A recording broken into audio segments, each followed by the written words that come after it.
ঘৰত থকাৰ অৱস্থাত যিহেতু বেলেগ কাম কৰিবলগীয়া একো নাথাকে সেয়ে মানে ৰিলছ ভিডিঅ' ফটো সেইবোৰতে নিজক লৈ ব্যস্ত হৈ থাকোঁ কাৰণ যি কৰিবলগীয়া থাকে সেয়াতো মা পাপাই কৰি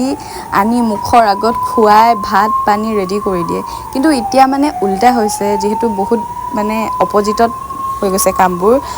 এতিয়া যিহেতু মই মৰ্ণিং ডিউটি যাব লাগে আকৌ ইভিনিঙত বজাৰ সমাৰ কি আছে আজি খাবলৈ কি নাই আগতেতো ঘৰত থাকোঁতে আলু কেজি কেইটকা মই সেইটোও মই নাজানিছিলোঁ সঁচা কথা ক'বলৈ গ'লে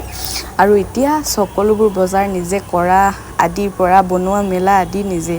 চ' ভাল এটা এক্সপিৰিয়েঞ্চ হৈছে জানিছোঁ কামবোৰ নিজে কৰিবলৈ আৰু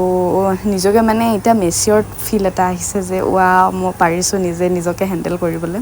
আৰু ঘৰত থাকিলে মা পাপাই একদম মৰমৰ সৰু ছোৱালীজনী হৈ থকা নিচিনা হয় আৰু এতিয়া বাহিৰত থাকি মানে এক্সপিৰিয়েঞ্চ এটা ভাল হৈছে কিন্তু মই মানে ভিডিঅ' দিবলৈ পৰা নাই সেইকাৰণে মোৰ মনটো বহুত বেছি বেয়া লাগিছে